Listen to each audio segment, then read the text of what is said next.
پڑھنے کے بعد انسان 2 رکعت نماز کی تمنا کرے گا، اللہ اکبر، رب کی بارگاہ میں عرض کرے گا مجھے موقع دے دیا جائے تاکہ میں 2 رکعت نماز پڑھ لوں دنیا میں لوٹ کر، دنیا میں جا کر، مگر اس کو موقع نہیں ملے گا۔ میری قوم کے جوانوں، کتنا خوبصورت سرمایہ ہے جسے زندگی کہتے ہیں، جسے حیات کہتے ہیں۔ اللہ اکبر، سوچو تو صحیح، وہ اللہ، وہ جواد و کریم، وہ ہر نعمت کو بار بار دیتا ہے، مگر وہ جواد و کریم نے قانون بنا دیا کہ دنیا میں ایک مرتبہ بھیجیں گے، دنیا کی زندگی ایک مرتبہ عطا کریں گے، دوبارہ کسی کو نہیں دیں گے۔ یہ دنیا میں پہلی اور آخری مرتبہ آئے ہو، حیات کو غنیمت جانو، اس سے پہلے کہ موت آ جائے اور موت کی تلواریں ہمارے سروں پہ لٹک رہی ہے۔ میں اپنے جوانوں سے کہتا ہوں، نکڑوں پر بیٹھ کر ٹائم پاس کرنے والوں، اللہ اکبر، چوراہوں پر بیٹھ کر وقت کی بربادی کرنے والوں،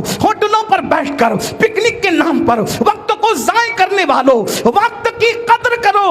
حجت الاسلام امام غزالی رحمت اللہ تعالی علیہ لکھتے ہیں، میرے استاد فرماتے ہیں، یعنی امام غزالی فرماتے ہیں، میرے استاد فرماتے ہیں، وقت وہ 2 دھاری تلوار کا نام ہے، اگر تو اس کو صحیح استعمال نہیں کرے گا تو وہ تجھے کاٹ کر کے رکھ دے گا۔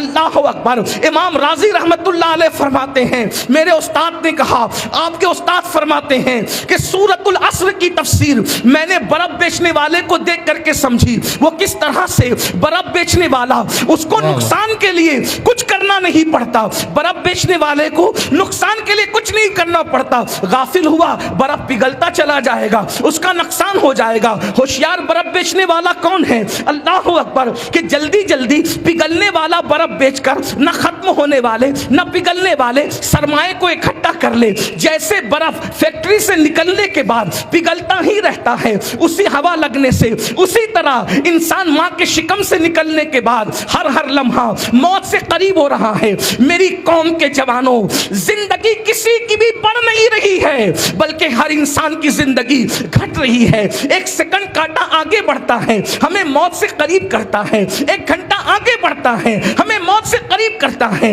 1 دن آگے بڑھتا ہے، ہمیں موت سے قریب کرتا ہے۔ اللہ کے بندو، وقت کی قدر کرو، اس لیے کہ ہر آنے والا دن انسان سے کہتا ہے، اے انسان، میں آیا ہوں، میرے اندر کچھ اچھا عمل کر لے تاکہ میں اللہ کی بارگاہ میں گواہی دوں۔ اگر تو اچھا عمل نہ کر سکے گا تو وہ بھی میں گواہی دوں گا۔ میرے پیارے آقا علیہ الصلوۃ والتسلیم کے پیارے دیوانوں، کتنے افسوس کی بات ہے، وہ قوم جو دنیا پر حکومت کرنے کے لیے آئی تھی، وہ قوم جو دنیا کو انداز زندگی سکھانے کے لیے آئی تھی، وہ قوم جو دنیا کو ایجوکیشن بھیک اور خیرات میں دینے کے لیے آئی تھی، تمہیں پتا بھی ہے اپنی تاریخ، تمہیں پتا بھی ہے اپنی داستان۔ آج سے 5 صدیاں پہلے یورپ کا ہر انسان اگر علم حاصل کرنا چاہتا تو بغداد کی سرزمین پر جاتا اور مسلمانوں کے دروازے پر کاسے گدائی لے کر کے علم کے حصول کی کوشش کرتا۔ لوگ کہتے اگر علم حاصل کرنا ہے تو مسلمانوں کے پڑوس میں رہو، علم حاصل کرنا ہے تو مسلمانوں کے محلوں میں رہو، علم حاصل کرنا ہے مسلمانوں کے شہر میں رہو، علم حاصل کرنا ہے مسلمانوں کے ملکوں میں رہو۔ اللہ اکبر، یہ اپنی پہچان تھی، لیکن اللہ اکبر، کیا ہو گیا میری قوم کو، کیا نظر لگ گئی میری قوم کو؟ وہ قوم جس کے ہاتھوں میں کبھی قلم تھا، جس کے ہاتھ میں کبھی کتاب تھی، جس کے ہاتھ میں کبھی کاپیاں تھی، جس کے ہاتھ میں کبھی پڑھنے لکھنے کا سرمایہ تھا، آج اس قوم کے ہاتھ میں گیم کے آلات آ گئے ہیں، جوے کے آلات آ گئے ہیں۔ اللہ اکبر، دنیا یوں ہی تمہیں برباد نہیں کر رہی ہے۔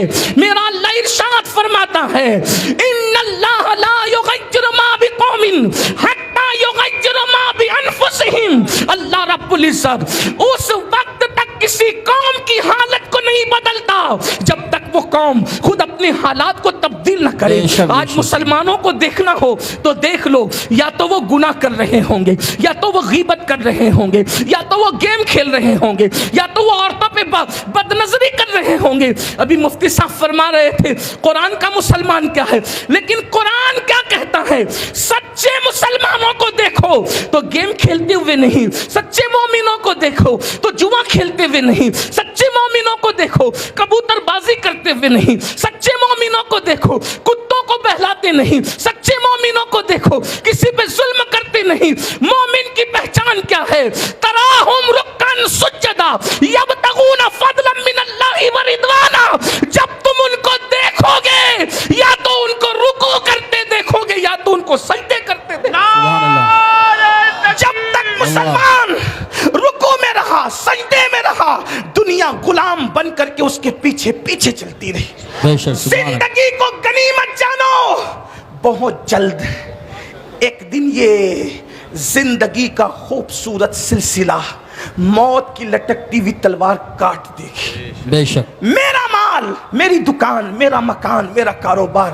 ایک بات عرض کرتا ہوں, بہت خوبصورت سی بات ایک بزرگ نے لکھی, اس کو سن لیں. یہ دنیا میں اپنا کچھ نہیں ہے.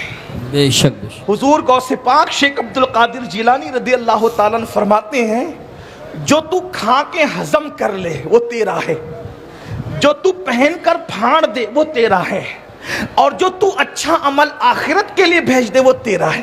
تین چیز کے علاوہ کچھ تیرا نہیں ہے.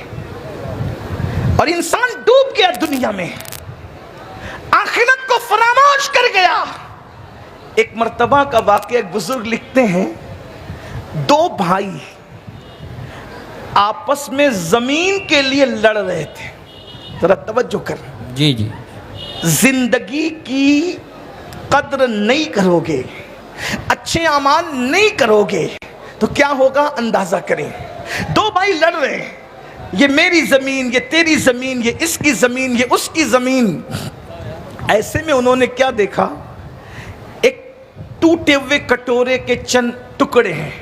مٹی کا کٹورا ہے, اس کے ٹوٹے ہوئے چند ٹکڑے ہیں. اس سے آواز آئی, اے زمین کے لیے لڑنے والو, اے دنیا کے لیے لڑنے والو, اللہ اللہ, ایک دوسرے کو اپنی بات سنانے والو, ذرا میری بھی سن لو. جب ٹوٹے ہوئے کٹورے سے, مٹی کے پیالے سے آواز آئی تو دونوں الرٹ ہو گئے, اٹینشن ہو گئے, متوجہ ہو گئے. کیا کہ ٹوٹا ہوا کٹورا بول رہا ہے. جب متوجہ ہوئے تو اس ٹوٹے ہوئے پیالے سے آواز آئی, اے خوبصورت چہرے والے جوانوں, اے اپنے حسن پہ اترانے والے جوانوں, اپنی آنکھوں پر غرور اور گھمنڈ کرنے والے جوانوں, اپنے خوبصورت جسم پر اترانے والے جوانوں, اللہ اللہ, اپنی دولت پر اترانے والے جوانوں, اللہ کو بھول کر, اللہ رب العزت کے پیغام کو پیٹ کے پیچھے ڈال کر خدا کے غضب اور اس کی عذاب کو چیلنج کرنے والے جوانوں, ذرا توجہ کے ساتھ سنو. اللہ اکبر. اتنی محبت کے ساتھ آئے ہو, اگر اتنی محبت کے ساتھ سن کر عمل کر لو تو میں سمجھتا ہوں کہ انقلاب کے لیے اتنے ہی لوگ کافی ہیں. لیکن توجہ فرمائیں, اللہ اکبر. ٹوٹے ہوئے پیالے سے آواز آتی ہے, میری بھی تو سن لو. اب اس کو میں اپنے لب و لہجے میں یوں عنوان دے دیتا ہوں کہ ٹوٹے ہوئے پیالے کی صدا یا ٹوٹے ہوئے پیالے کی آواز. دونوں بھائی اپنا جھگڑا چھوڑ کر اس کی طرف متوجہ ہوئے تو ٹوٹے ہوئے پیالے نے کہا, جانتے ہو فلاں بادشاہ کا نام سنا ہے, فلاں بادشاہ کا نام سنا ہے. اتنا سننا تھا. دونوں نے کہا, وہ تو برسوں بیت گئے, دنیا سے چلا گیا, اس کا نام ہے, اس کے محل کے کھنڈرات ہیں, لیکن اس کا تو انتقال ہو گیا اور اس کو تو بہت عرصہ بیتا. تو ایک غمگین سی آواز آئی, وہی بادشاہ کی مٹی میں ہوں, اسی بادشاہ کی مٹی میں ہوں. تو دونوں حیران ہو گئے, یہ مٹی اس بادشاہ کی کیسے ہو سکتی ہے؟ تو کہا, جیسے تم مال اور دنیا کے اندر فریبتہ ہو کر اللہ کو بھول گئے, وہ بادشاہ بھی دولت کو پا کر, عزت کو پا کر, شہرت کو پا کر, مال کو پا کر اللہ کو بھول گیا تھا. وہ ظلم کرنے لگا. یاد رکھنا, کفر کرنے والے کو مہلت مل سکتی ہے, ظلم کرنے والے کو کبھی مہلت نہیں مل سکتی. اللہ اللہ اللہ, کیا بات ہے. دنیا کو بتا دو, کفر والوں کی حکومتیں تو دنوں تک چلتی ہے, مگر ظلم والوں کی حکومتیں بہت دن تک نہیں چلا کرتی. بے شک بے شک. اگر کوئی حاکم ہے اپنے گھر میں بیوی کا, اور وہ بیوی پہ ظلم کر رہا ہے, بہت جلد اس کا مزہ چکھے گا. وہ بچوں پہ ظلم کر رہا ہے, بہت جلد مزہ چکھے گا. وہ پڑوسیوں پہ ظلم کر رہا ہے, بہت جلد مزہ چکھے گا. اب سنو اور غور سے سنو, جب دشمنوں پہ ظلم کرنے والا برباد ہوتا ہے تو جو خود پہ ظلم کرے اس سے بڑا ظالم کون ہو سکتا ہے؟ جو دوسروں پہ ظلم کرے اس کو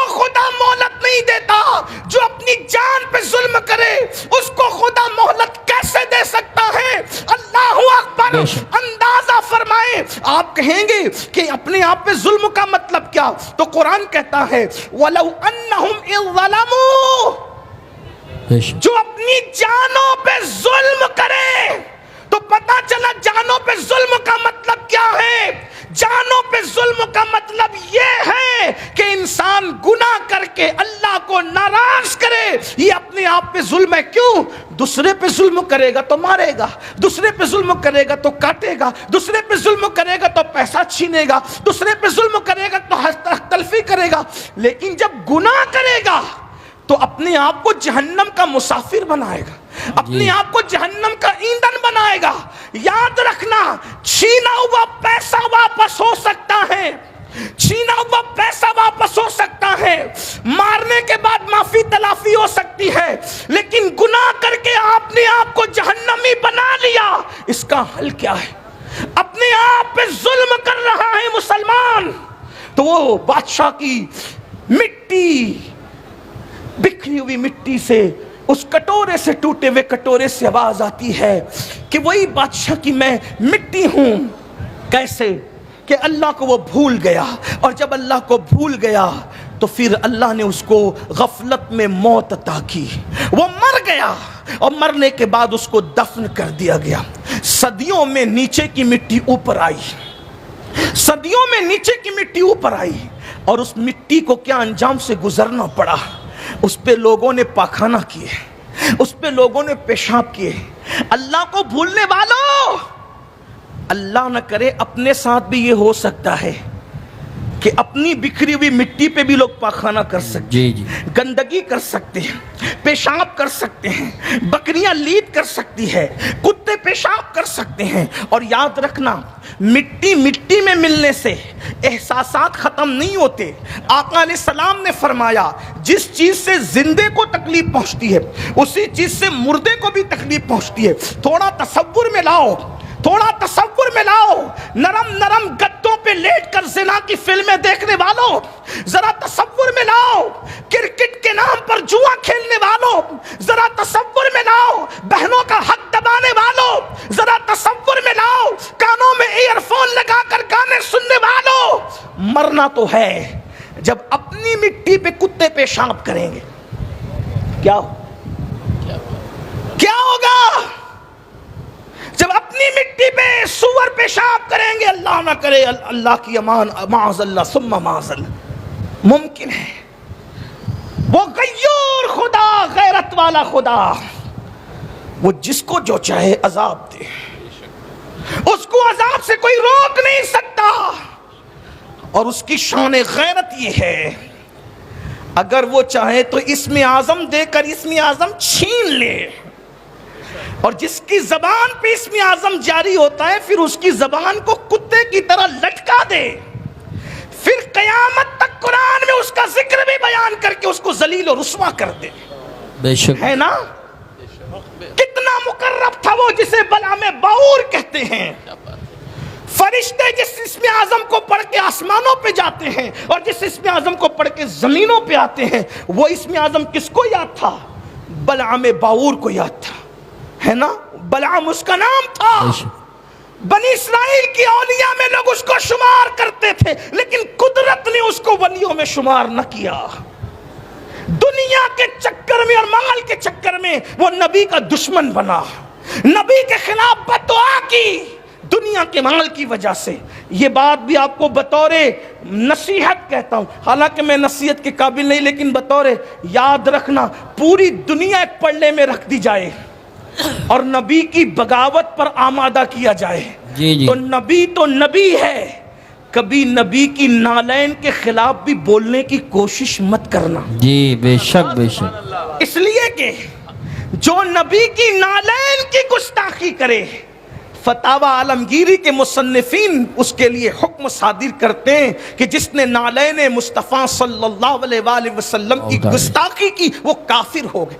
جب نبی کی نالین انسان کو کفر تک لے جاتی، نبی کی نالین کی گستاخی، تو اندازہ فرمائے جو نبی کی توہین کرے اس کا انجام کیا ہو. جی بے شک. اندازہ فرمائے. اس لیے اس کا انجام کیا ہوا. تو عرض یہ کر رہا تھا، اللہ کو بھولنے والوں ذرا تصور کرو، گناہ کر کے جرائم کیا نہیں کر رہے ہو. سفید کپڑے پہن کر، داڑیاں رکھ کر، ٹوپیاں پہن کر اور حاجی نمازی اور فلاں فلاں صاحب کے ٹائٹلوں کے ساتھ اگر انسانوں میں معزز کہلاتے ہو تو مخلوق میں عزت دار بننے کی کوئی حیثیت نہیں ہے. جی بے شک اصل عزت خالق کے نزدیک ہے، خالق کے بے شک نزدیک. بے شک. بے شمار لوگ وہ ہیں جن کو مخلوق بیٹھنے کی